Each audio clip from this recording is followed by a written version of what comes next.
Hey folks, it's me. This is just a little insert. I'm going to start reading the story again tonight, but I did want to put a little something in there for adults only. Uh, as all my friends know, Kuchar died it'll be 2 years on October 31st. And shortly after that, I said that I would, talk about that kind of thing, but really I haven't I haven't, period. I had trouble finding a counselor here, and the grief support groups seem to always be at a time I couldn't go.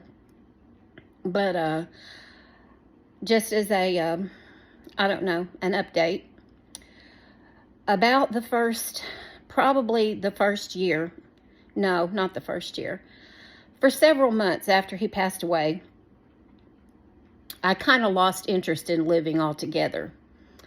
And I would never have killed myself, but I just, wanted to go to be with him.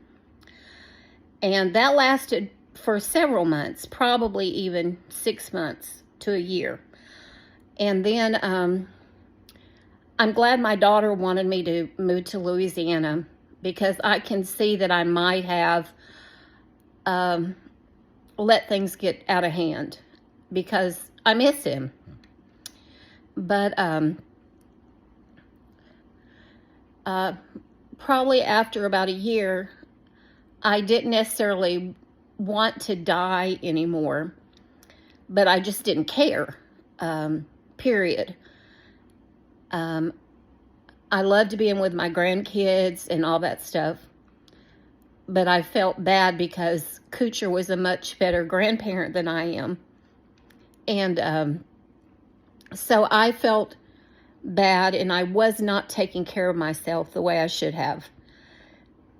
And I would have bits and starts of I would be taking care of myself, and then I would fall off. So as a result of that, I've gained a good bit of the weight that I had worked so hard to lose before he passed away. And I kept it off for over a year. But when he passed away, I went through that whatever. And I used to think when people use that as an excuse, I used to think that was just an excuse. So maybe I had to suffer loss so I would understand where people were coming from. But bottom line is, that stage probably lasted another full year. And still, even today, like I said, it'll be 2 years pretty soon.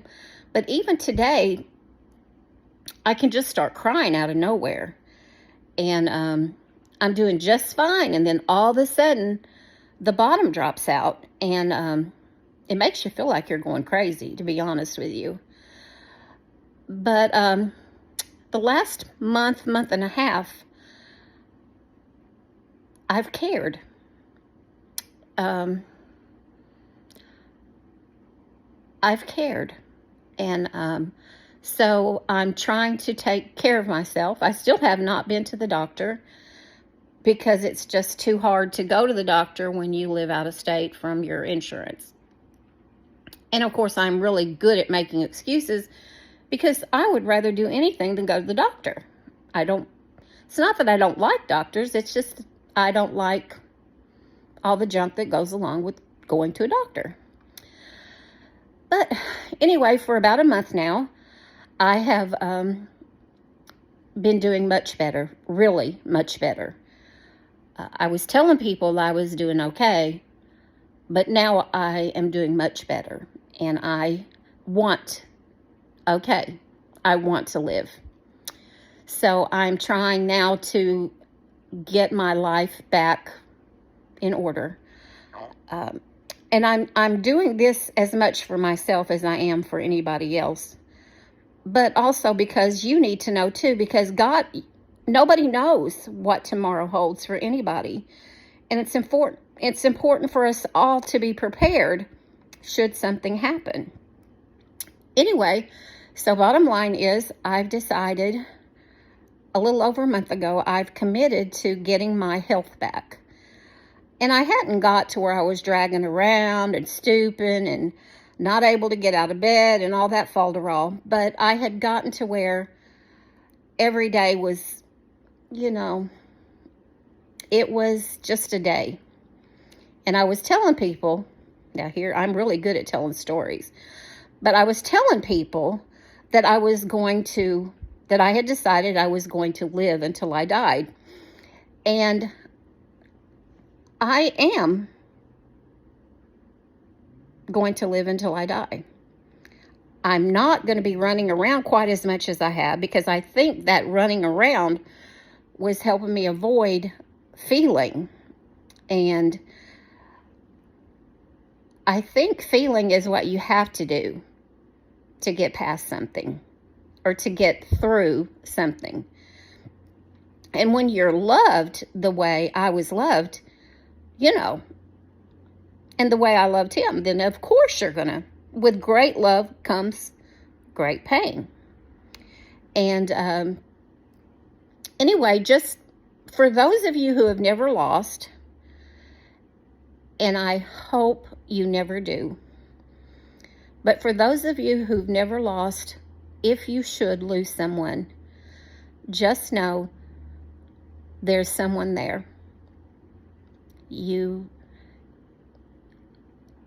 are welcome to chat, okay?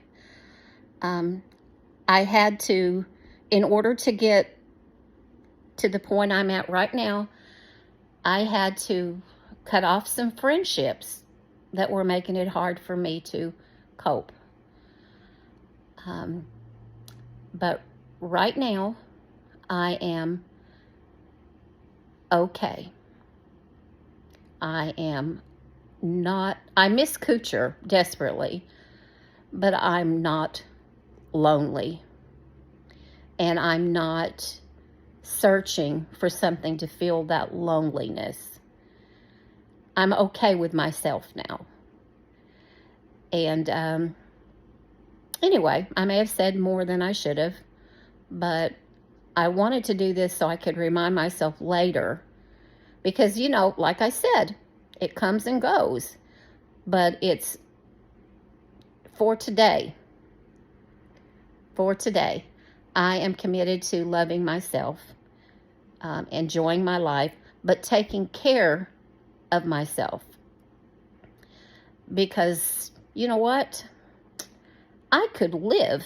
And in fact, I told my daughter yesterday, I'm going to live at least 32 more years. Because that way I can be a thorn in my great-grandchildren's lives.